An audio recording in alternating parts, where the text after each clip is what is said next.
having understood the way, the method of getting the moment of resistance from the tension side and the moment of resistance from the compression side, and when we apply the formula for the moment of resistance from the tension side or from the steel side and that from the concrete side, we will proceed further. As we proceed further, we need to find out what is this XU max by D.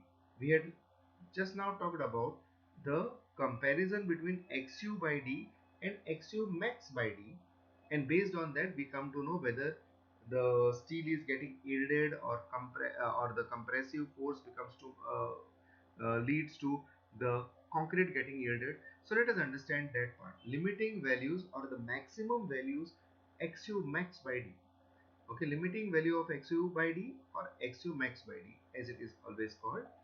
The assumption F in the limit state of collapse states that the maximum strain in tension reinforcement in the section at failure shall not be less than Fy upon 1.15 ES plus 0.002, where Fy is the characteristic strength of steel and Es, as we know, is the modulus of elasticity of steel. So this assumption we have already seen earlier. So now based on this assumption, refer to the sketch which has been given on the right hand side. Now in this sketch we have the cross section of the beam. We have the width as B, the depth, the effective depth is small d. Effective depth is the distance from the topmost compression fiber to the steel reinforcement. Now that distance is small d. Now look at this. Now that's the neutral axis over here. The distance from the top to the neutral axis in the limiting case is XU max. Now if this distance is XU max and this distance is d, obviously from geometry this distance will be d minus XU max. So this portion has been written over here as d minus XU max because this portion is the maximum neutral axis which can be there in a beam. So XU max is this, and this distance is d, and the distance from the neutral axis to the reinforcement is d minus XU max. Now we are interested in finding what is the maximum ratio of XU max upon d. Earlier we have found out XU upon d. Now we are finding XU max upon d. I look at the strain diagram.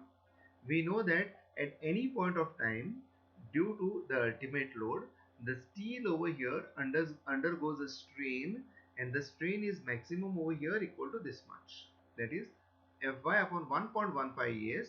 So Fy upon 1.15 is 0.87, Fy upon 1.15 is 0.87, so 0.87 Fy upon ES plus 0.002.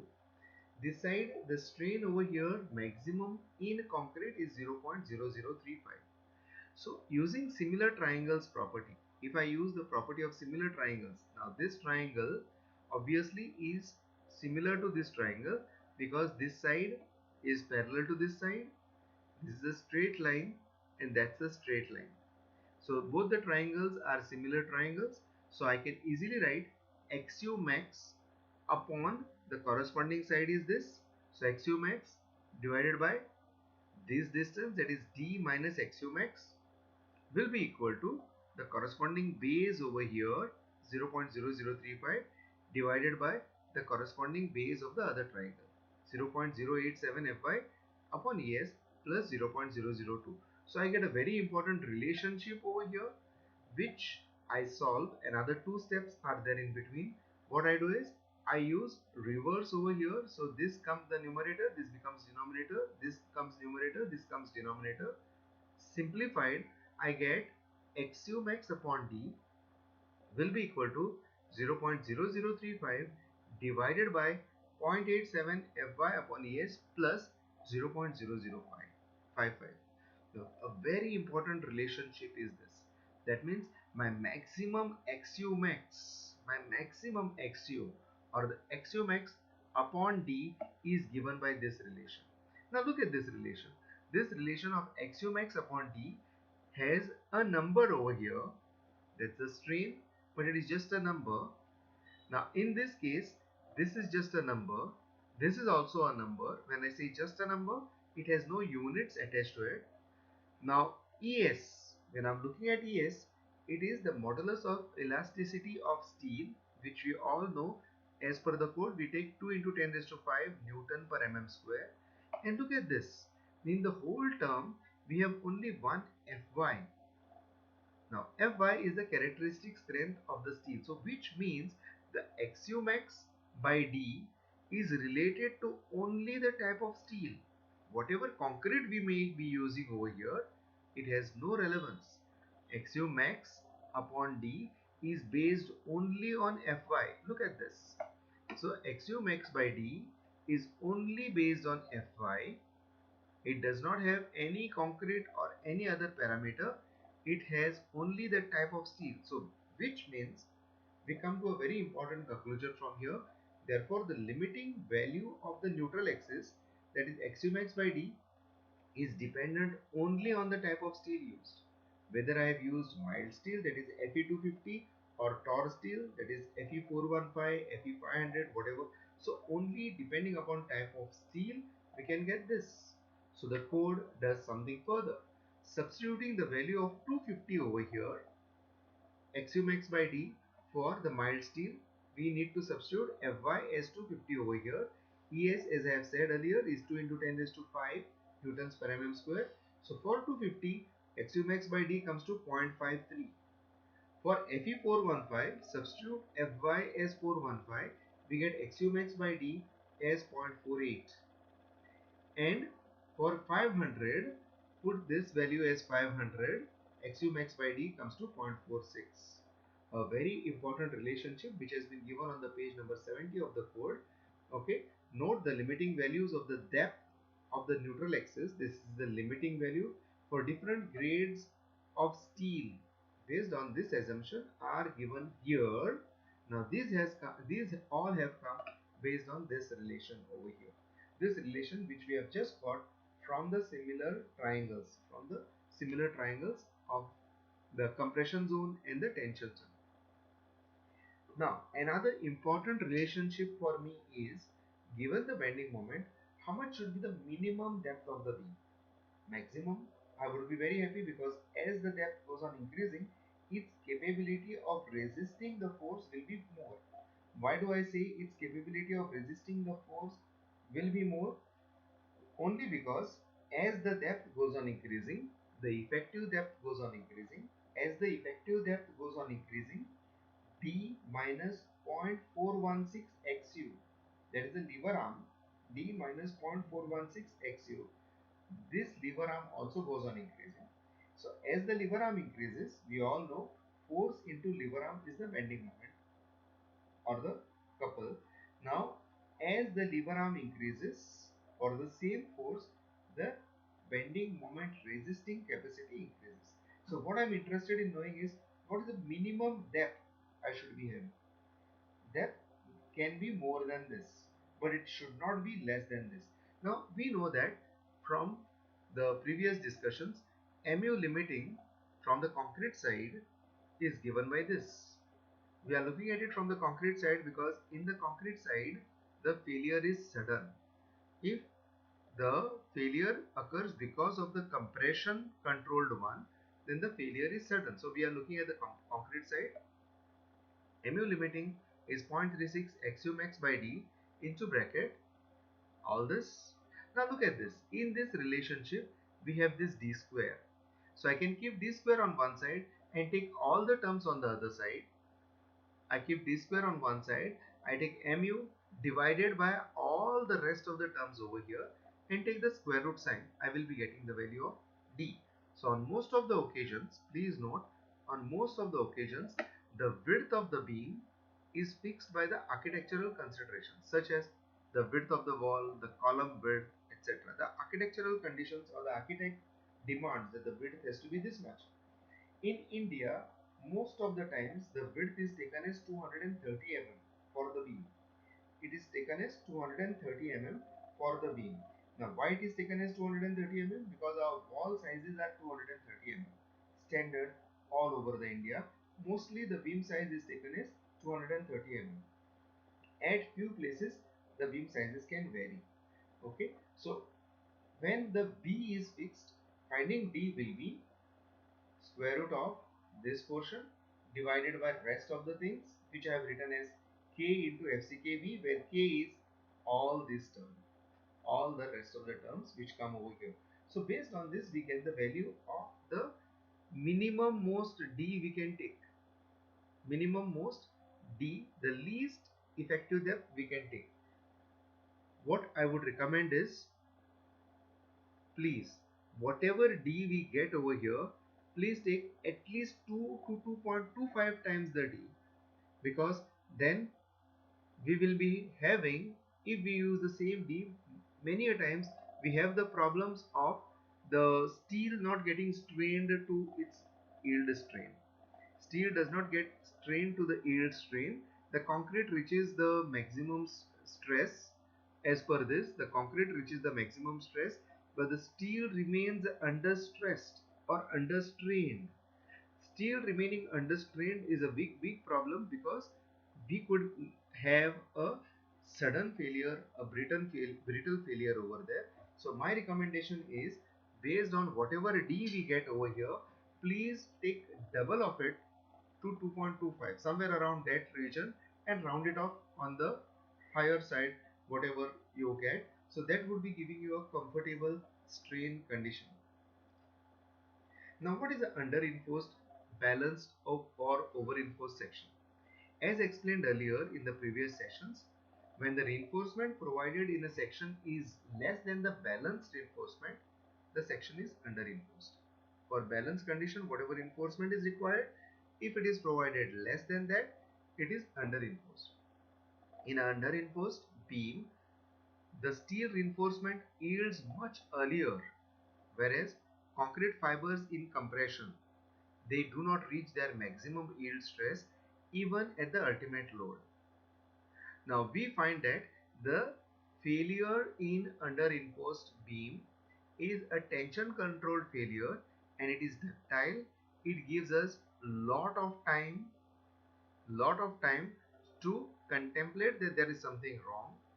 People get time, people get caution, people get warning, because they can see the deflection, they can see the crack width opening.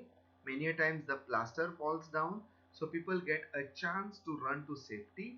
So all this happens in an under reinforced beam, which we have already seen earlier.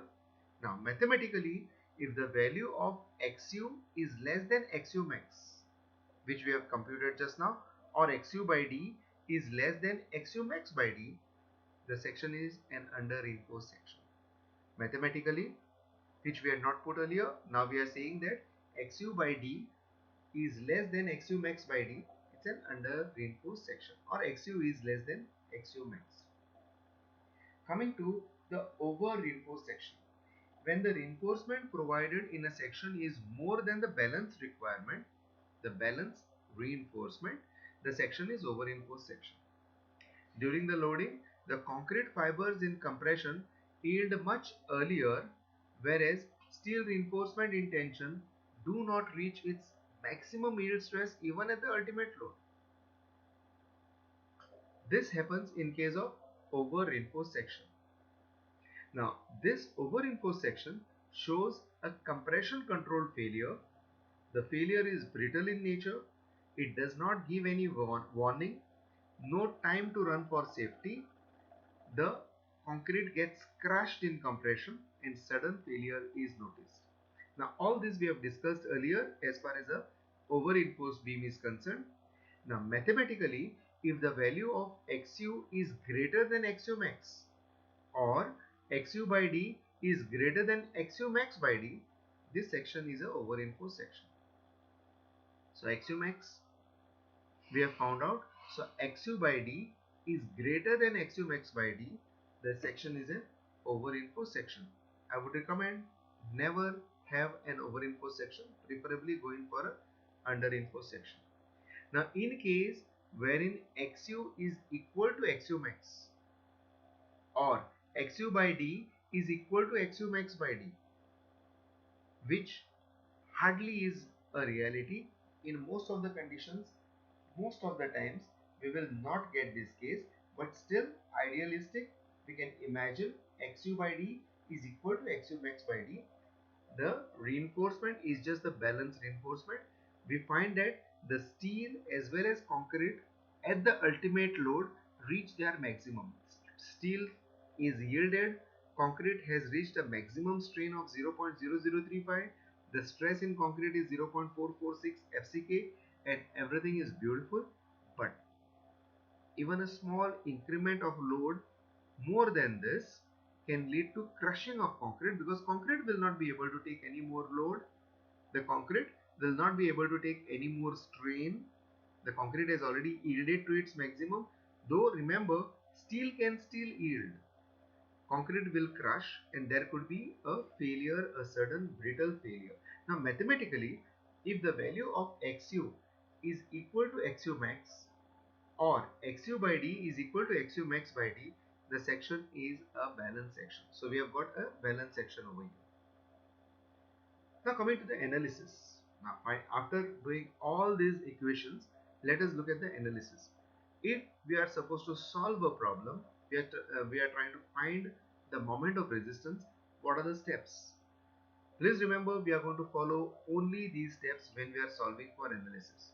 Let us look at the problem.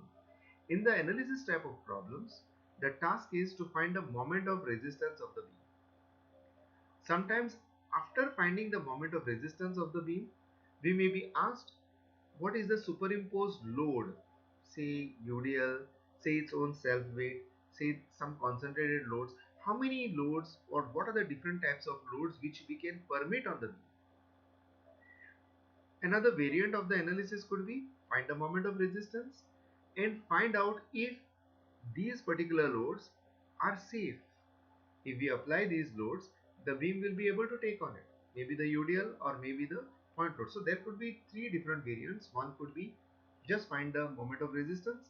One could be find the superimposed load which I can allow on this, something like UDL, its own self weight, or it could be something like other than the self weight, how much can be applied on this, or the concentrated loads.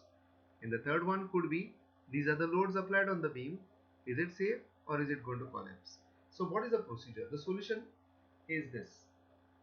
For an existing beam, first the engineer has to know what are the things given. One is the width of the beam, the overall depth of the beam, the effective depth of the beam, how much is the steel reinforcement given, plus what is the grade of concrete and what is the grade of steel. These things have to be known. Okay, these are the basic things which have to be known. Apart from this, what we need to know will be coming later. Now based on these things, that is the width, the effective depth, the steel reinforcement, grade of concrete, grade of steel, we will be easily be able to calculate the moment of resistance.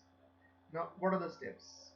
From the data given, the designer has to find out if, first thing, if the beam is underinforced, balanced or overinforced. When it was designed earlier, how was it designed? Whether it was designed as underinforced, balanced or overinforced, that needs to be found out. Now how do I find that out first?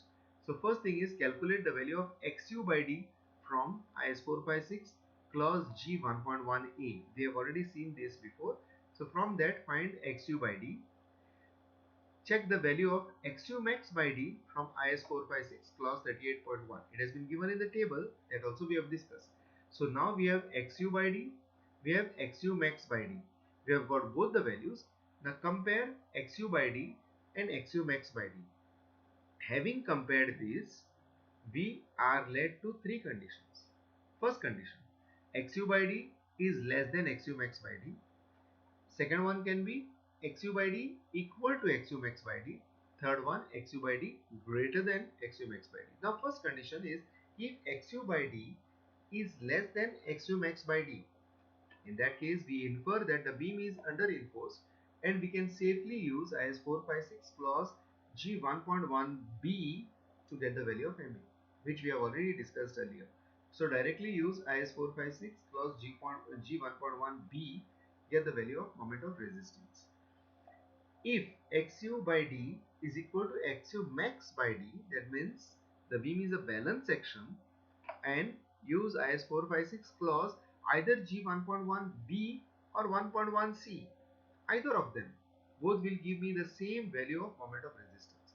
The value cannot be different because xu by d is equal to xu max by d. So when I have this, these two values will give me the value of moment of resistance. Now the question comes, when xu by d is greater than xu max by d. When xu by d is greater than xu max by d, please note the beam is overinforced. And when the beam is overinforced, please note at the ultimate limit of collapse, the steel would not have yielded as per the understanding of proof stress definition. The steel has not yielded to its maximum. So we cannot take stress in steel as 0.87 Fy. So when we have calculated Xu by D from G1.1a, we have taken the stress over there as 0.87 Fy AST. The force in tension is taken as 0.87 Fy AST. But now we understand that it is an overinforced section. So the stress is not 0.87 Fy. The stress would be less than this. Therefore, since Xu by D is greater than Xu max by D, the strain in steel is less than the maximum strain permitted at the yield stress. Hence, the stress in steel cannot be taken as 0.87 Fy in the equation G1.1a. So, when the steel has not yielded, the location of the actual neutral axis has to be obtained by trial and error method, because the neutral axis calculation whatever we have done in the beginning initially itself is erroneous, because we have taken the stress in steel as 0.87 Fy.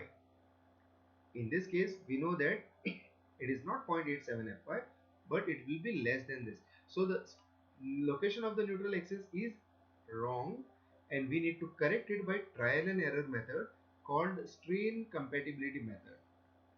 We have to have a trial and error method to get the location of the actual neutral axis, where it lies. Now what is the method? How do we get it? First, whatever value of xu we have got by using 0.87 Fy AST, we have got that value. Take that value. Getting that value, determine EST, find the value of EST, the corresponding strain by considering strain compatibility. So what is the value of EST? We need to find out the EST, the strain with respect to the XU. So from XU we have got the strain. Then having got the strain, we refer the graph, the stress strain diagram graph, the design stress strain curve for IS 456, and then on that we find the corresponding stress. We find out how much is the stress. Having got the stress for that particular strain, we substitute that stress for T in G1.1a. We change that equation to Fs into As. Fs into As and C remains the same. Now having got the new value of Xu, we compare this value of Xu with the initial one taken. How much is the difference between this and the initial one? If the difference is very small, if the difference is acceptable, directly use G1.1b, we will be getting mu from IS 456, G1.1c, that is from the compression side. Depending upon whatever is the value of Xu, if it is acceptable to us, if the difference is very small, from IS 456 clause G1.1c, find the value of mu, that is our moment of resistance. Now suppose the difference is large, then take a new value of Xu, either the one newly obtained or the average between the initial one and the second one. Again, go to step number 2, find the corresponding strain. Now what is this strain? This is this portion over here, the strain down over here. Strain in concrete, the extreme-most compression fiber is 0.0035 and strain in steel will be here. So we find this based on the strain. Looking at the graph on page number 70 of the code, we get the value of stress. We put the stress, equate T equal to C, get the value of Xu. We try to find a difference. Obviously, it will be diminishing difference. and finally we will be settling down to a particular XU. Take that value of XU, use it in the equation G1.1c, that gives us the moment of resistance of the beam. So there are three conditions. So for all the three conditions we have understood, that is the under reinforced section, the over reinforced section, and the balance section, how to get the moment of resistance. So the moment of resistance, we will be finding the XU by D, we will be finding XU max by D, comparing them, and based on these we get the three conditions, and then we arrive to the moment of resistance.